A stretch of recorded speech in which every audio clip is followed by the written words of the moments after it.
morning, everyone. How are we doing today? Everybody enjoying Microsoft Ignite so far? Good. Has anyone taken an exam yet? It's only Wednesday. Okay, a few people. Has anyone taken this exam yet, or a previous exam? All right. Well, my name's Charles Pluta. I'm actually an escalation engineer here at Microsoft, and I'm happy to share some new information with you around the new certifications, specifically the Azure Architect certifications. So this has been split up into two exams. This session, we're going to be talking about the technologies exam, and then a little bit later this morning, I've got another session for the design exam. So today's session, we're going to cover a brief overview of the certification. We're going to talk about the exam, the different objectives on that exam, how to prepare. I'll show you some sample slides from the training content. We'll go through, look at the portal a little bit, the Azure portal, and then, how can you take action? So I imagine you're here in the session because you want to pass the exam, right? So some of the key takeaways. Hopefully we can help you prepare for this exam. So this is AZ-300. The other exam is AZ-301. Is anyone here past 535, 70-535? Okay. So if you have that exam, there's actually another exam, AZ-302, which is the transition exam. So you don't have to take two, you can only take one, and you'll get the new credential. Another key takeaway is some study material. So these slides will be available for you to download through the Ignite page. They'll have different links, resources, documentation, other information that would help you be able to go pass the exam. And so the other key takeaway is to just talk about the exam, the topics on it, and a breakdown of how the questions work and what they look like. So the certification overview. So as a whole, in the Azure space, we've got 4 new job roles that are being announced or that have been announced as of Monday. First is Azure Administrator. So this replaces the 533 exam. Second is Azure Developer. So that replaces the 532 exam. And then what we're here to talk about, the Solutions Architect, which is replacing 535. And then in the future, coming soon, we're introducing a new job role or a new certification credential around a DevOps engineer. So when we're looking at the certification path, it's been broken up into 3 different levels. First is a fundamentals level. This is just kind of basics. What is the cloud? What is IaaS? What is PaaS? The services that you might need to run in the cloud. And then we have the associate level. And so that's where the cloud administrator as well as the developer roles fit in. So these associate level consist of 2 exams. We've got other exam preps on those as well. And then the expert level. So that's where this exam, the Solutions Architect exam, as well as the DevOps Engineer exam will fit in. So for this exam specifically, there's no prerequisites. Even if you're new to certification, you can go and take 300, 301, and become a Microsoft certified Azure Solution Architect.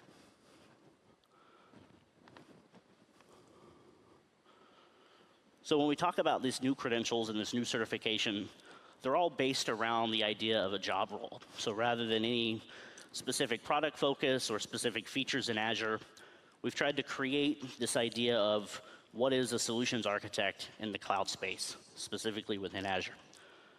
And so, of course, it's more than just some of the technical pieces of that. If you would need to know the networking and the virtualization, the identity, the security, things like that. But you would also need to know other components like business continuity, disaster recovery, billing. What is the budget for the solution that you're deploying? Is it compliant?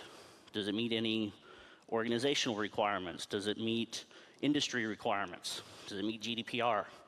These are things you have to take into consideration as a solution architect when you're designing whatever you plan on deploying in the cloud.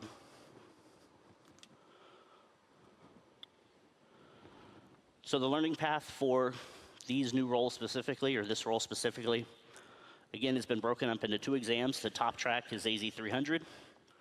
So we've got a number of different training options that are available on Microsoft.com/learn. Has anyone been to the new website yet? Okay? So all of the associated training material is already available. It's online, and it's been broken up in a modular format, self-paced. It has labs. You can go through at your own pace and learn and be able to study for this exam. Same for the 301 exam there on the bottom. And then when you pass both of these exams, you get the Solution Architect credential. So is there anyone that has not taken a Microsoft exam before? Okay. So typically on an exam, there's about 40 to 60 questions.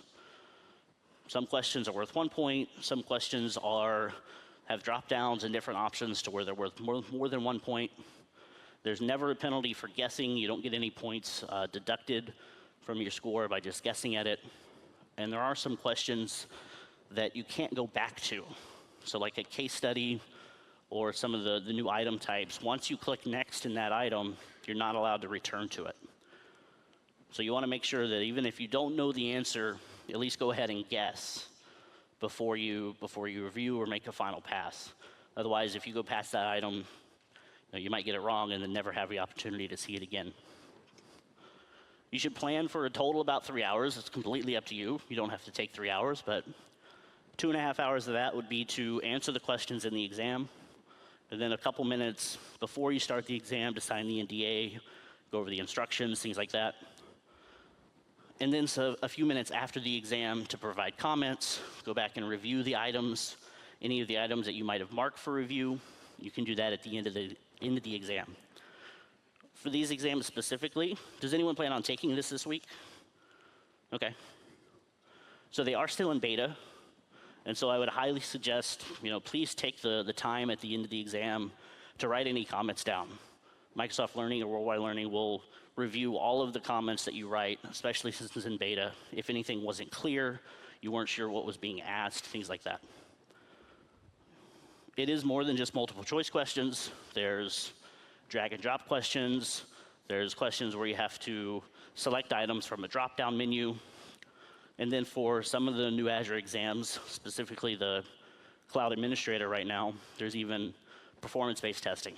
So you get presented with an actual live Azure portal, no simulation, no recording, nothing like that. And you'll be given a few different tasks that you actually have to do in the portal. And then finally, case studies. You're presented with a whole bunch of information, business requirements, technical requirements, background information, maybe what they have on premises, what they already have in the cloud. And then you're given just a bare bone question. You need to deploy the app. Well, what app? You gotta go find it in the case study and figure out what the answer is. So a little more on the performance-based testing. Again, you get presented with an actual live Azure portal. It's just a temporary subscription that you have full access to. You can demonstrate, whatever the skills are. You'll get asked to do between 7 to 9 different tasks, and it doesn't matter how you accomplish that. So it doesn't matter if you use the portal, if you want to open a Cloud Shell, do everything in PowerShell or the CLI. The testing engine will just make sure that if the task was to deploy a VM, as long as that VM is deployed, doesn't matter how you got there, it'll score appropriately. So from a scoring perspective, all exams have a passing score of 700. It doesn't exactly mean that it's 70%. And that score range goes from 0 to 1,000.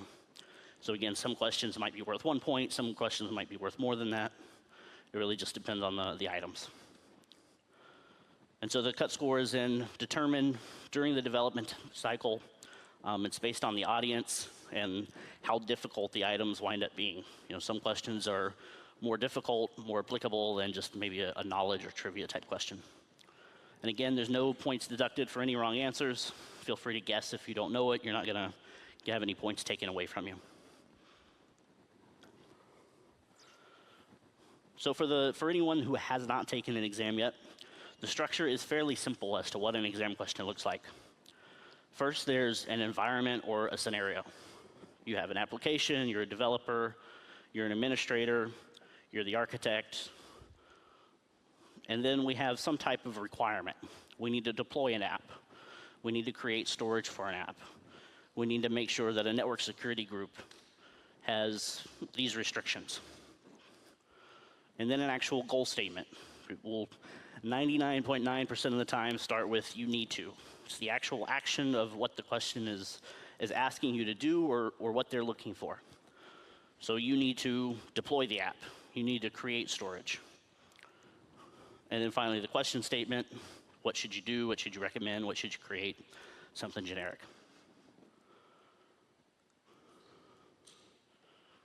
So with that being just an overview of all exams and the new path, let's look at some actual objectives and the objective domain for this exam specifically.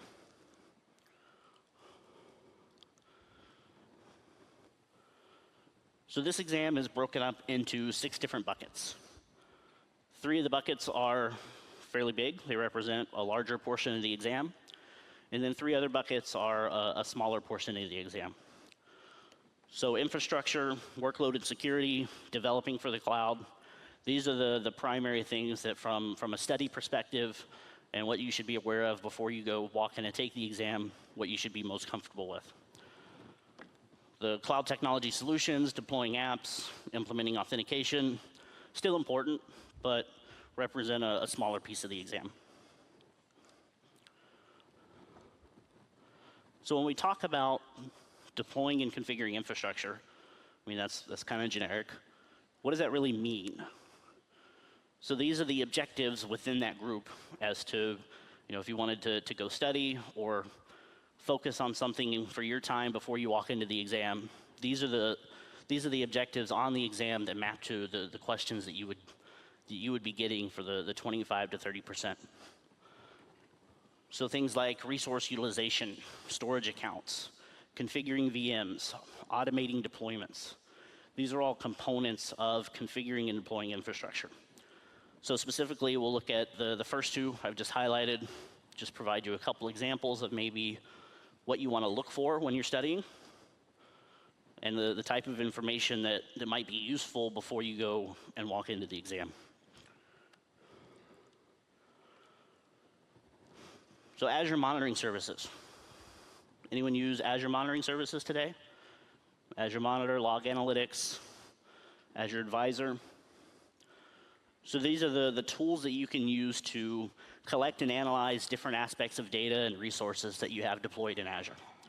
So things like performance, health, availability, all of these things will help you in seeing the health and collecting and optimizing that resource in Azure. So just going back a slide just to map that real quick. So that first bullet point, analyze resource utilization and consumption.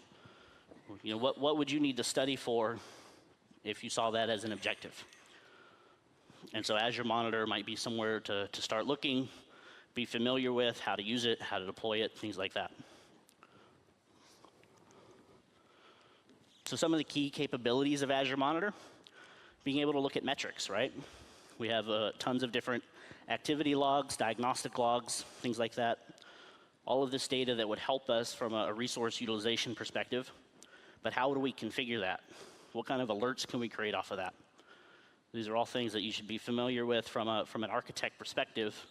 If you were asked in a question, how do you need to design an app or a solution to be able to monitor it after the deployment?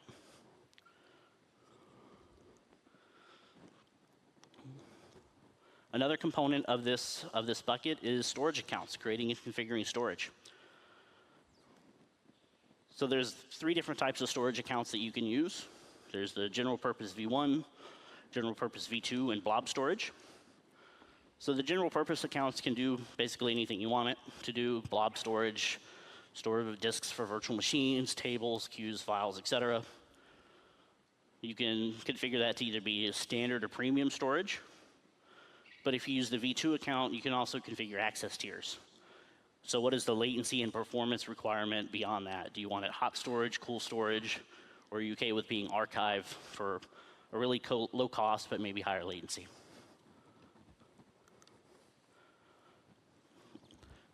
We mentioned standard and premium.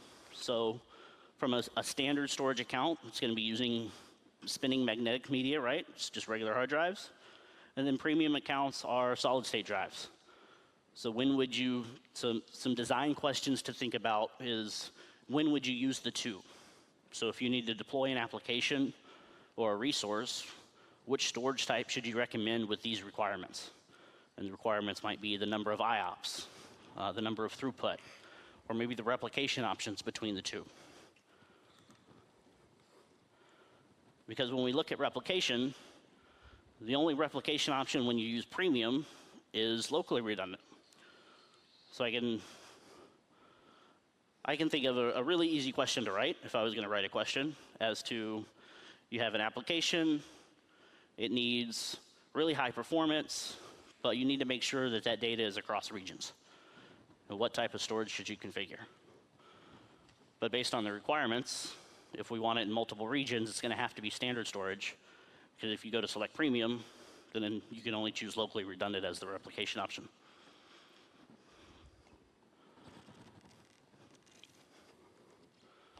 So let's look at that in the portal.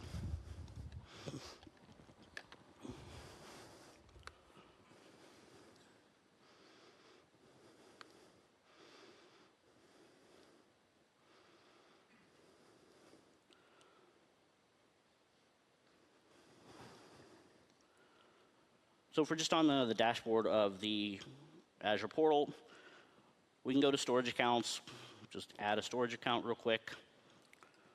And then these are the same options that we just talked about, right? So when you go to create that storage account, it's going to ask you where you want the resource group, and then the options we talked about, the performance, the purpose, the type, and the replication options, and if you pick V2, the access tier. So if we pick standard as the performance type,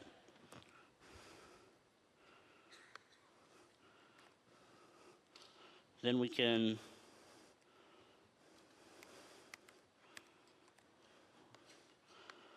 see that we have multiple options here in the drop-down for replication options.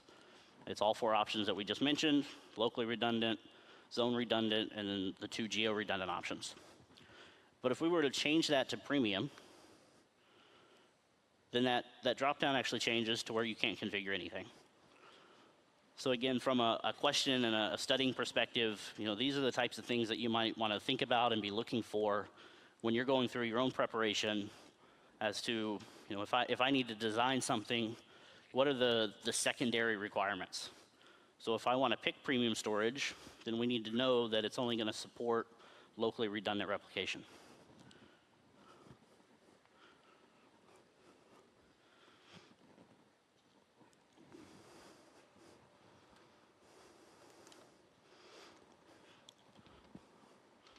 So that's the first bucket to look at. The second bucket or list of functional group in the objectives is workloads and security. So when we talk about workloads and security, that could be migrating servers to Azure.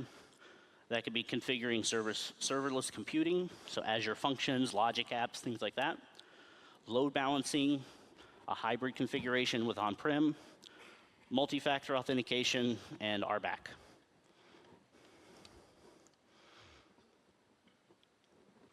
So when we're talking about migration, what are some of the migration goals when we're putting servers in Azure from an on-prem environment? So from a design perspective, thinking about the job role, Solutions Architect, we're going to be thinking about the hardware that we're trying to get rid of on-prem. We want to maybe move away from spending all the capital up front to buy this hardware and just go to a resource model. And then the other benefits of the cloud, the agility and all of the marketing fluff behind that as to what helps from an Azure perspective. When we look at different migration phases, there's 3 phases to really completing a migration. First is the discover phase. So here's where Azure Migrate really comes into play, and that tool's really helpful to get the visibility of the on-prem environment, what the resource utilization is, and come up with recommendations as to the workload that you're currently running. And then as you migrate that to Azure, you can use Azure Site Recovery. That would be the primary tool to maybe move some VMs from your on-prem environment to Azure. And then finally, phase 3, to be able to optimize that, You can use the different cost management tools. You can maybe fine-tune your storage, fine-tune your networking, and get the application running the way not only the way that you want it, but that maximizes your ROI and lowers your monthly cost, right? So that's another part of the solution architect job role.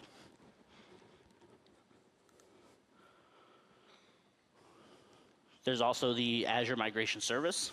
So this is another way of providing an assessment for on-prem workloads. So if you need to do any performance-based sizing, if you need to perform those cost estimates before you actually deploy them, you can do that in a couple different ways to discover the machines first and then create different reports before you migrate that up to Azure.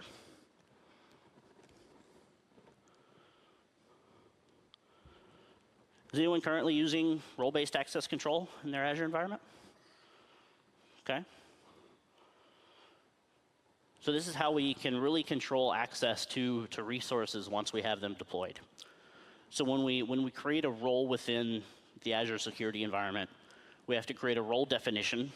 What is that role going to be doing? The role assignment, what resource providers can this role either do or not do? And then the scope of that assignment. What are the actual resources within our subscription or across the entire subscription that this role can access? And of course, we can do this a variety of ways. It doesn't matter whether it's the portal, through PowerShell, or through the CLI.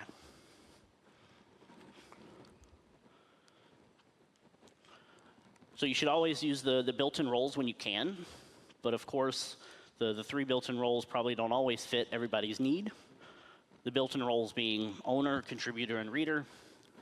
So an owner role can do just about everything, right? It's an owner. It's the only role that can assign permissions to do other things on that resource. A contributor can create objects in that resource provider, can manage them, restart a VM, reset a VM, deploy storage, configure storage, things like that. And then the reader role is just that, is that it's a built-in reader. It can't actually manage anything. It can only look at the different aspects of the resources it's been granted access to. So if we need to customize that beyond just the built-in roles, say if we want to create a role that can create a resource but then not delete it, we would have to create a custom role and then assign it to those resources. So when you do that, it's typically in a JSON formatted role definition. So that's the name, the ID, the actions. So actions being create, restart, delete. The not actions. So do we not want it to be able to delete? Do we want to explicitly say that this role can't delete something, can't create something? And then the assignable scopes. Where is this role going to be used at? Is it going to be for an entire subscription? Is it only going to be for a specific resource group? Or is it only for one specific storage account, one specific VM, one object within Azure? And you can look at the different role definitions with the commandlet there on the screen. Get Azure RM role definition.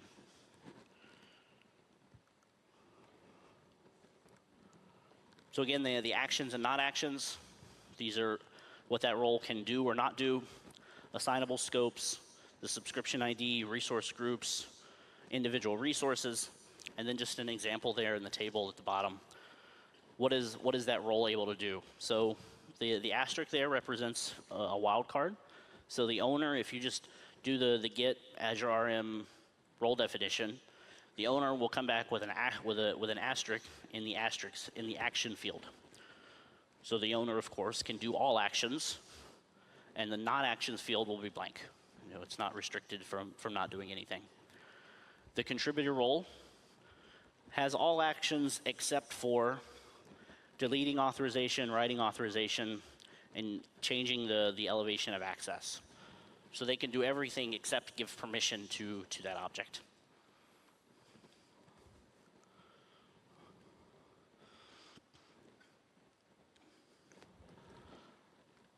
Moving on to the next bucket. So looking at cloud technology solutions, what are appropriate solutions that we might need to consider from a design perspective when we're architecting a solution as to what we're using in Azure, how it's going to be used. So selecting how we're going to integrate, selecting the appropriate compute behind a solution, as well as the appropriate storage. So how are we going to integrate with this solution? Well, from a connectivity perspective, there's different Azure networking that you can configure, first being a site-to-site VPN. So this is different types of security that you can use to be able to have a secure connection between your on-prem environment to your Azure network. So this is direct network-wide connectivity and would require some type of device on-prem. Another connectivity method is point-to-site. So a way that we can connect clients directly to our Azure environment without some type of special hardware device. So again, from a question perspective on the exam, maybe you've got remote clients, sales folks out in the field. They needed direct access to components or resources in our Azure network. What type of connectivity should we recommend for that environment, or should we design for that solution? And in that case, it might be a point-to-site. We don't want them to have some type of special device out in the field. We can use client VPN software on their device and have them connect in.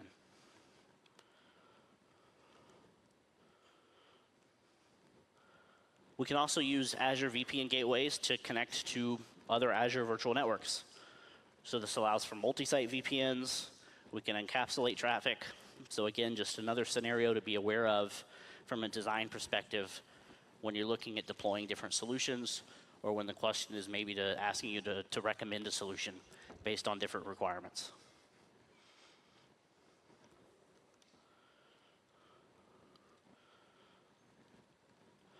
The next bucket is creating and deploying apps. So has anyone used web apps or app services in Azure? Okay, not as many. So when we talk about creating and deploying apps, we're looking at the PaaS services in Azure, what the different type of scalability options around that, using the Azure Service Fabric or containers, either in ACS or AKS. So when we talk about web apps, PaaS has a few different options there. There's a lot of flexibility. Doesn't matter what type of language that the web app is designed to run in, whether it's .NET, .NET Core, Java, whatever our app developers have decided to run, we are able to use in a web app. Has different scalability options. We can scale up, we can scale out. We can do this manually or automatically. We can have this automated through ARM templates. We can work with DevOps to create that on demand. And then different hosting models. So it doesn't matter whether the app was designed to run on Windows, whether it was designed to run on Linux. All of those options are available when you're creating a web app.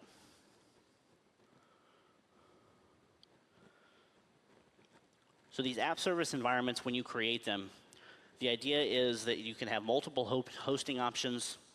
There's a lot of different unique functionality specific to app services that you want to look into. I mean, I could provide the list. It would completely fill up the slide. It would look terrible. You'd want to just sit there and read it.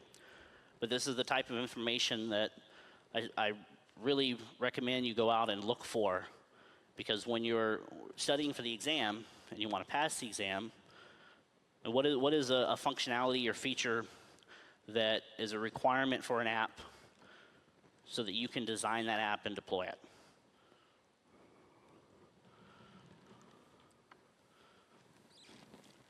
Then looking at authentication and securing data.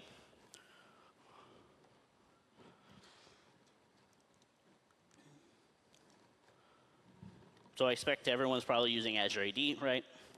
So this is the cloud directory. A lot of the features there, same as the on-prem environment. We can store users, we can store groups, application objects. We can integrate with other authentication providers. And it has a lot of distinct features as well. Single tenant versus multi-tenant, being able to use LDAP lookups on-prem or using the Graph API in Azure. Different authentication methods, Kerberos, NTLM, Federation, OpenID, OAuth, all these things you can use with Azure AD.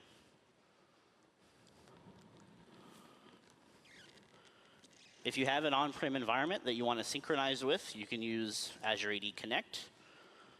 So again, this is another design consideration. If we're deploying a web app, if we're deploying a resource in Azure, we obviously need a method to allow users to authenticate to that app. And so the most common form of doing that is most everybody has an on-prem environment with a bunch of identities already. You can integrate that, synchronize that with your Azure AD environment. You can have filtering to prevent certain objects from being sent to Azure. You can have passwords synchronized to where they authenticate directly to Azure. You can have password write back. You can enable self-service password reset and move more of your management into Azure regarding identities, and then allow that integration with the apps that you decide to deploy.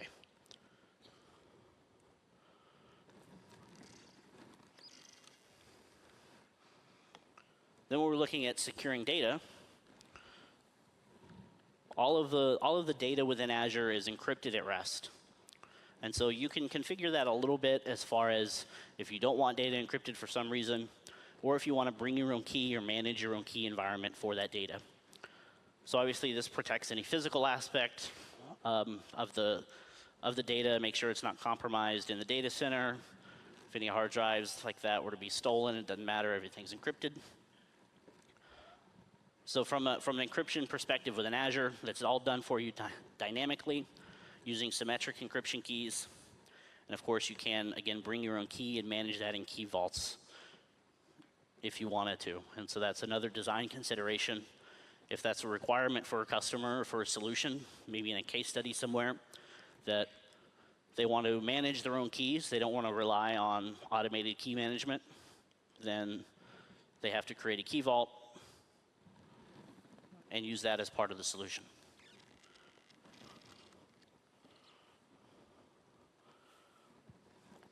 And then finally, developing for the cloud. So this is from a development perspective as to app services, messaging services, asynchronous processing, auto-scaling, cloud workloads, things like that. So this, again, is a bigger portion of the exam.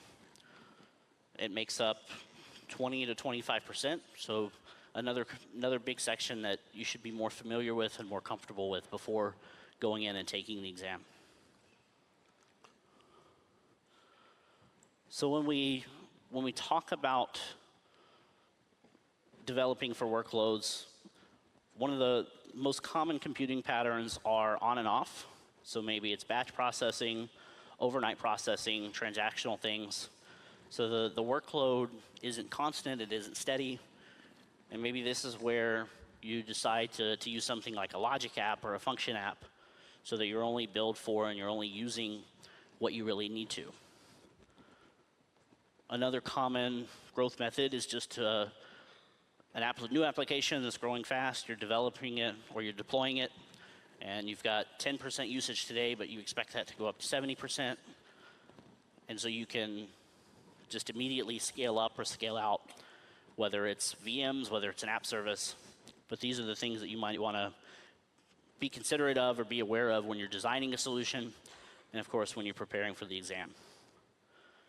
The other two, unpredictable bursting and predictable bursting. So if it's unpredictable, this is where maybe a scale set would come in, where we can identify different metrics, different alerts.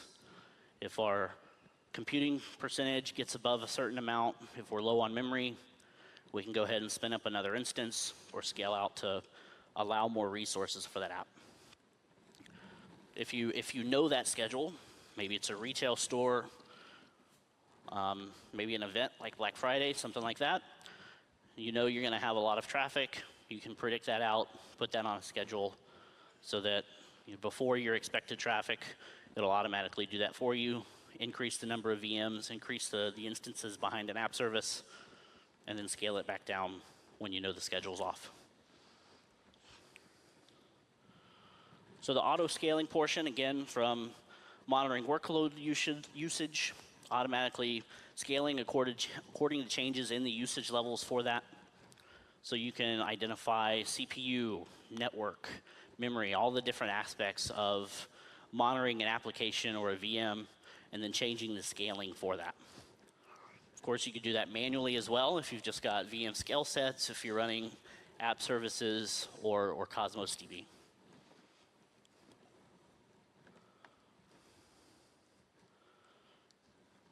Some of the different metrics when you're looking at auto scaling, so from an app service perspective, it does require you to have a specific plan. So this is another design aspect to be aware of when you're looking at solutions or when we're thinking of questions on the exam, what to study for. Be aware of the different service plans for app services. So to support auto scaling, we have to be running either basic, standard, or premium. The free and the shared plans don't support that. And then we can increase or decrease the instance count within that same service plan. So if we're going to scale out, we would have multiple instances of a standard app service plan. If we wanted to scale up, then we could go in and manually change that to premium. There's a number of different auto scale metrics. Again, CPU, networking, the number of bytes in, bytes out, ingress or egress, and you can create alerts based on either the default or custom thresholds, whatever your app needs, or whatever you're looking for from a metric perspective. Of course, you could also trigger that to send an email, because anytime you're scaling up, obviously there's going to be a billing or a cost associated with that, right?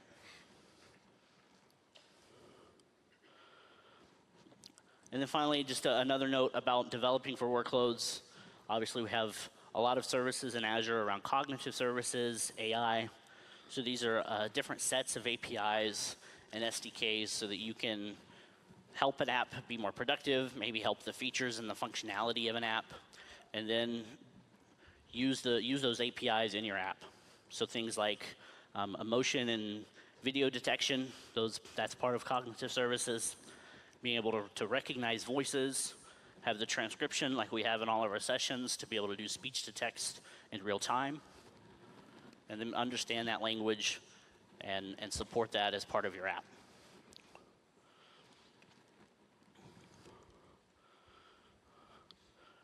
So that is the topics that are covered on the exam.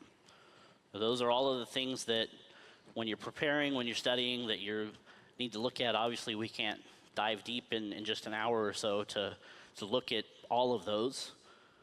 But from a preparation perspective, what are the things do you need to be able to go in and be successful when you take this exam? So we have a number of resources available for you to do that. Again, there's the Microsoft Learn page. I really recommend everyone go out and look at that. So that's just microsoft.com/learn. There's also the learning booth out on the expo floor. You can stop by, talk to other Microsoft certified trainers, ambassadors. There's people from Microsoft Learning there. You can ask them questions. Another point, if you're planning on using some of your time this week, obviously you're in the session, is if you want to use practice tests, the hands-on lab area on the expo floor has practice tests that you can go and take those for any of the exams, as well as maybe if there's something you want to go ahead and practice, take a lab, right? You can go in and play with a demo Azure subscription, use your own subscription, and go out and create a storage account for yourself. Go create a logic app. Go scale out a web app. There's a number of different online courses. So again, on the /learn page, as well as LinkedIn Learning, Pluralsight, there's different self-paced, video-based courses, as well as hands-on labs, the practice tests, the knowledge assessments. You can get all of that through online learning. And who prefers online learning? Videos over like a regular classroom? Okay. Does anyone prefer like a classroom, someone teaching you for 3-5 days with labs? Okay. So of course, all of these options will also be available from an ILT perspective. You can go out and contact a CPLS or a learning partner to be able to have either a virtual or in-person learning for this course or for any of the Azure courses in the new certification path. So these are all delivered by MCTs, certified trainers that know these topics in and out and be able to help you pass this exam. Then, of course, the certification. If you're not aware, there's 50% off this week over in the certification area. And that's only, that expires Friday, only during the event. So additional resources. Has anyone been and looked at this exam details page yet?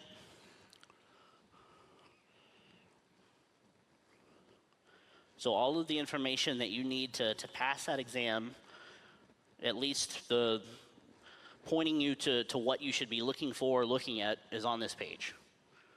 So it'll point you to different resources. It'll, again, give you a list of all of these topics. You know, when I say create and configure storage, I mean, that's still a lot of information and a lot of different things to look at. And so this page provides a little more detail as to the may includes. What are we talking about when we're creating and configuring storage? You should know the difference between standard and premium. You should know the aspects of access tiers. Study groups, there's different study groups on the bottom of that page as well. Practice tests will be coming soon on the online page. There are some available in the immersion zone. And then all of the documentation. So when we're creating these exam questions, or when you're thinking about these exam questions, when the writers write them, they have to have some type of authoritative resource for the question that they're asking you. And 9 times out of 10, that's a documentation page. So even if if you just want to go take the exam this week and try your luck, at least go through and click through the documentation for the different objectives on the exam. You know, go through and read the bullet points, read the high-level details, be aware of the PaaS offerings, be aware of scale sets, availability sets. You know, if there's something you haven't used yet that maybe you're not as comfortable with, you know, at least go through and read a paragraph on the docs page before you go and sit the exam.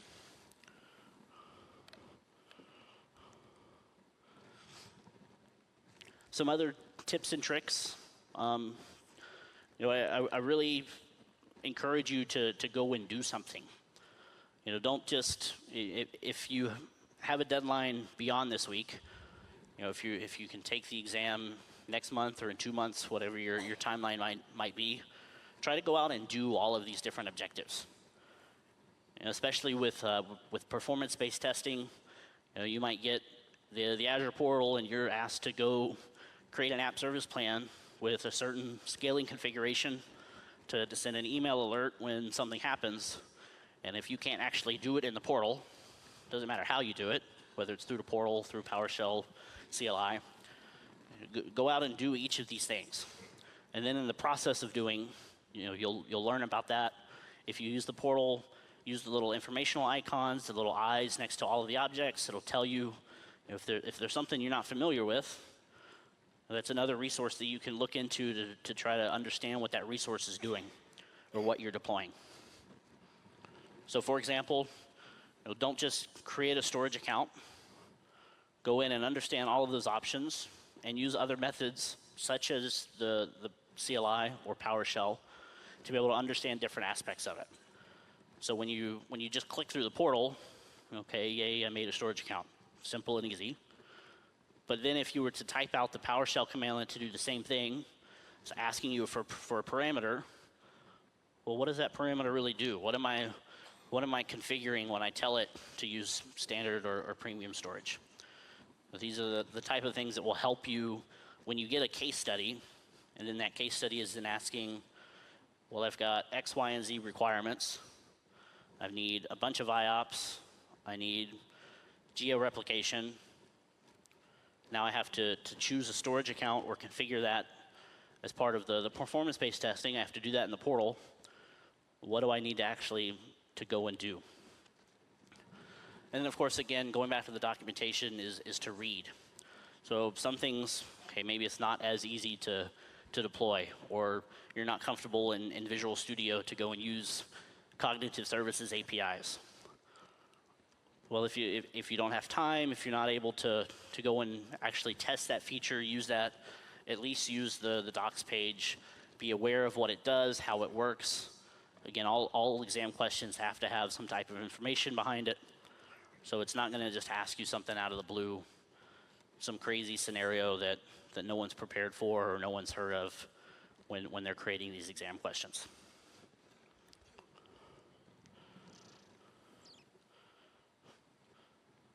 So any questions from anyone? Does anyone want to come up? I don't know if we have mics at the front or not, to be able to ask about any of the exams. One thing from a transition perspective, going back to those that had passed 535. So this exam specifically is AZ-300. If you have 535, you can take AZ-302 for the next 6 months. So that'll expire the end of March. So you have about 6 months to transition up to the new role, the new credential. Other than that, the 535 exams or all of the other 530, 532, 533, those are going to be retiring at the end of the year. So if you haven't decided which training path, which path you're going to go down, you can either go ahead and just start with 300 and 301, or if you want to do the transition, you can still pass or take 535 and then transition up to this new credential.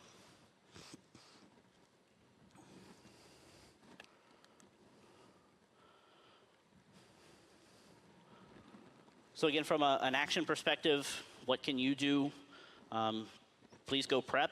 Does anyone plan on taking this week? I might have asked that. Does anyone have it scheduled? A couple people? So when you go to schedule the exam, again, if you do it here this week, you get 50% off. You can go see the certification training area that's outside of Hall D. That's where the certification testing is. There's other MCTs there that'd be happy to answer your questions, get you registered.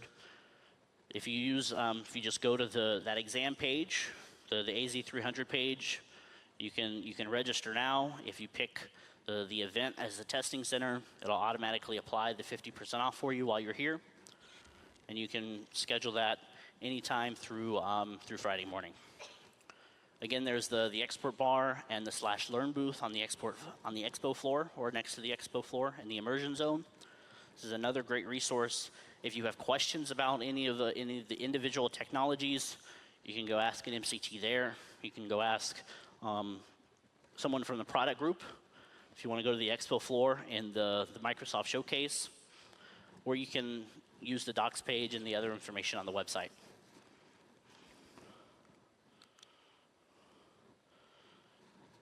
Does anyone plan on taking any other exams other than the Solution Architect? So like the AZ-100, 200? Anyone interested in administrator, developer? So there are other exam prep sessions. This is a whole list. I would suggest, go see the other presenters as well, see the information that they're providing about the different exams. Again, all of these will be available through the Ignite page. They're all recorded and available online. So if you have, if it works out that it's a bad time, or I know it's already Wednesday, there's a couple of them that I know happened yesterday, they might already be recorded for you.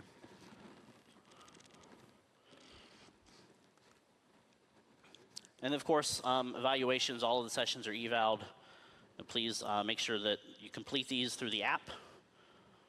And then I want to save, I had planned on saving some time here at the end. If anybody wants to ask questions about the certification, about the different objectives, I'm happy to make this into a discussion rather than just trying to throw information at you. So if anyone has any questions, if you want to come up, I'm happy to discuss.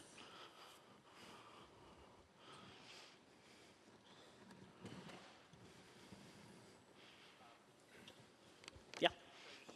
Sure. So if you pass the 535, how much domain over? Like I know you've sort of narrowed the number of domain topics in 300, but if you pass 535, would you be able to just sit your 300 and pass it too, or is there a significant amount of new stuff on 300 that wasn't on 535? So the question is, if you pass 535, should you just take 300? What is the overlap? My recommendation is if you have 535, just take the transition exam. Take 302. 300 is not going to give you any credential. You still have to then take 301 to get the Solution Architect credential as a whole. So if you already have 535, just take 302. As far as the overlap, There are some, from a technology perspective, it's not like Azure has changed from 6 months ago to the new credential, right? When we're talking about storage, VMs, and app service, those haven't changed from a question perspective or from what you should study or learn. However, there is a design aspect that's been added to be able to talk about proof of concepts, functional requirements, non-functional requirements. These are things that we'll cover in my other exam prep session, 301, that are on that exam. So that's the non-overlap. Those are the things that are new to the exam that weren't covered in 535. So as a partner organization, we have obviously a requirement to have a number of certified obviously people. From in terms of the 533 and the 535 exams, if we don't take them and transition them across, are there implications in terms of our partnership? Because obviously you have to have a minimum number of certified people. When you say the exam will be retired, the 33 and the 35, do we have to make sure that all of our people are transitioned across by the end of March, or then they have to take them again afterwards? So the question is around partner competencies. So since the previous exams are being retired, what is the transition from a company perspective as partners?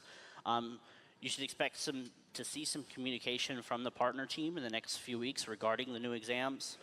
I don't know specifically if they're creating new competencies, if they're just going to map the transitions to replace certain exams, but the partner team's fully aware of the new changes, the transitions, and they'll put out their own communication as to what the new competencies are, new requirements, anything like that. So that'll be coming. Yeah. On the practice exams, Mm-hmm. do you have to pre-register, and how long are they duration? For the practice exams, you do not have to pre-register. They're just available in the immersion zone. That's in the hands-on lab area. It's the same area. You can just go up. There'll be ambassadors there that can help you register. As far as the length of the duration of those, I think it really just depends on the exam. They try to mimic the actual exam environment. So it might be 40 to 60 questions. If you look at their entire bank, it could be 100 plus, just because they might have a number of different questions for an individual objective or topic. Session date? 10:45 today. 10:45 Yep. 304. So the 301 exam prep, 10:45 in room 304. Yes. So how current is it then? So like standard SSDs, I think that's still probably in preview. I don't know if it's actually GA yet. Is that kind of stuff covered? And also like, how detailed does it get in terms of, do we know IOPS for each tier or not? So the question is, how current is the exam? Typically, exam questions are never, if something is in preview, that technology is not normally covered on the exam. So we typically wait until a feature goes GA before we write any questions on it. So if it's still something in preview, it won't be on the exam. And then as far as memorization, you shouldn't have to memorize the specific number of IOPS that a standard disk can do or a premium disk can do. You might get a question about recommending a design, like how should maybe you would deploy a number of standard disks versus a single or two premium disks to try to equate the IOPS. There could be design questions like that, but not memorization questions. 2 terabyte limit. That's design spec, like that's Right, the scalability ones are probably a good numbers to look at. Storage, the limits of a storage account by default, the 2 terabyte limits for individual disks, things like that. That would be good to know. generalities with regards to VM sizing, so we're not expected to like memorize every VM size. Just No. general, V1 stuff like that. You might want to know like the difference between some of the nuanced series, which type of series can do video processing or SAP HANA workloads, right? But you don't need to know specifically what an A3 is versus a DS2 or something like that. Yep. So if we've been preparing for 535, Mm-hmm.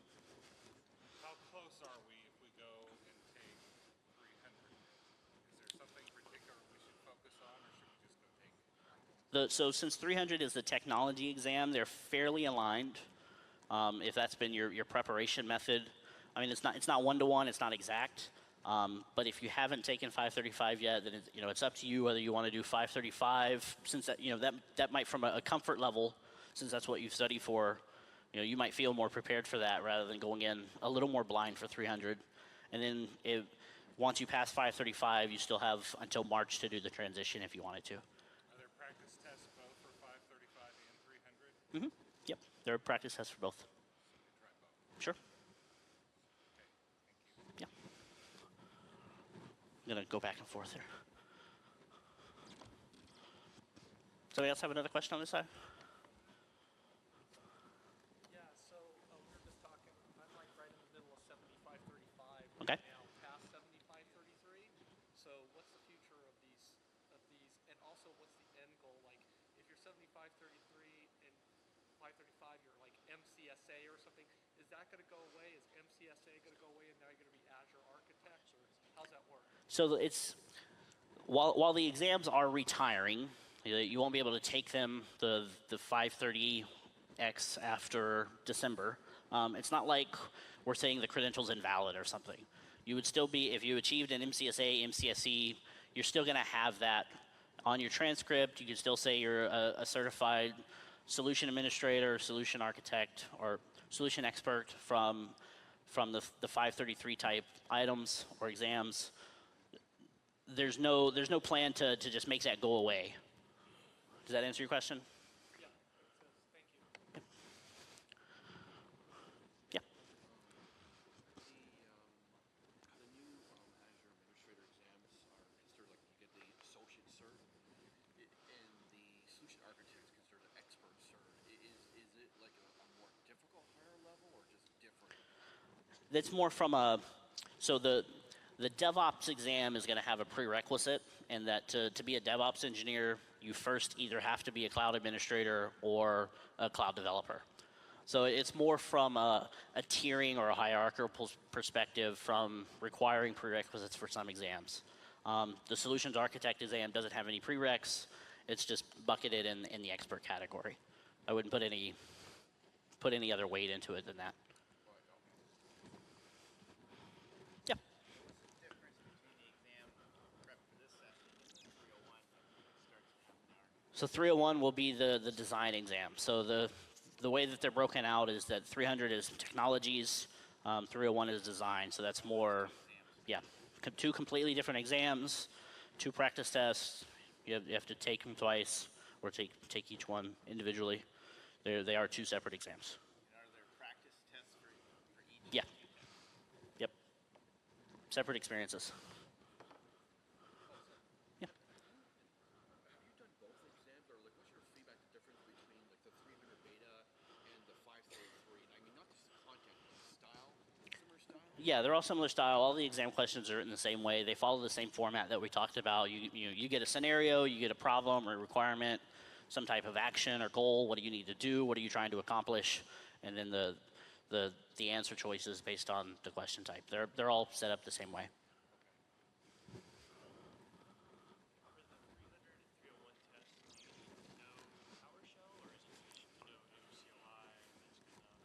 So the question is, for the new exams, do you need to know PowerShell or the CLI to actually pass the exam?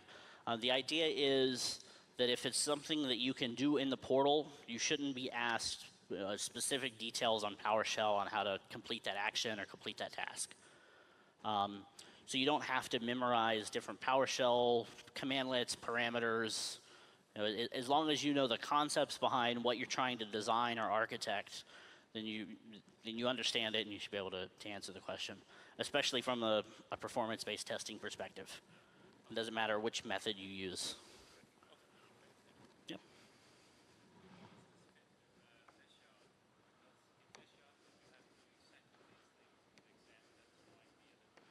I'm sorry, I can't hear. Okay. Mm-hmm.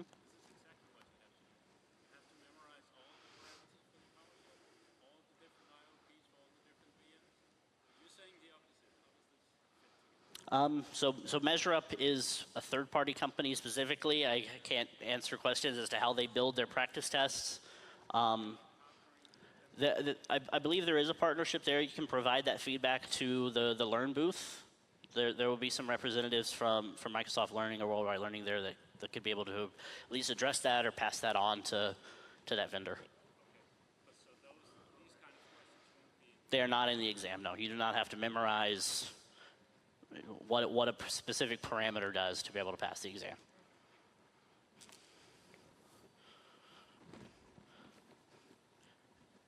Any other questions?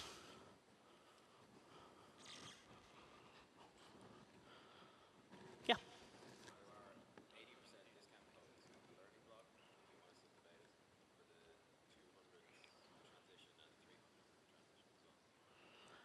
Yeah, so the discount codes are for the that specific code is for transition only. Right, so for 102, 202, and 302.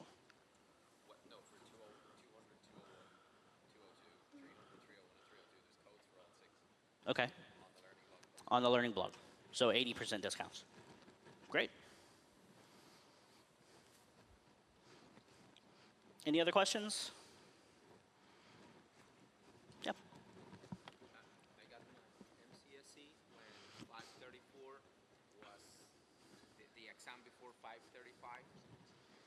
Do you remember? Yeah, 534, yep. Does it count so I can take just the exam that is transition, or there's no transition from 534? No, there's no direct transition from 534. You'd have to either go to 535 and then take 302, or just start over again and take 300 and 301. Either way, it's 2 exams. Okay. Thank you. Yep. There is measure-up exams for 300 and Yes. 301. That was quick. Yep. Thank you. Yeah.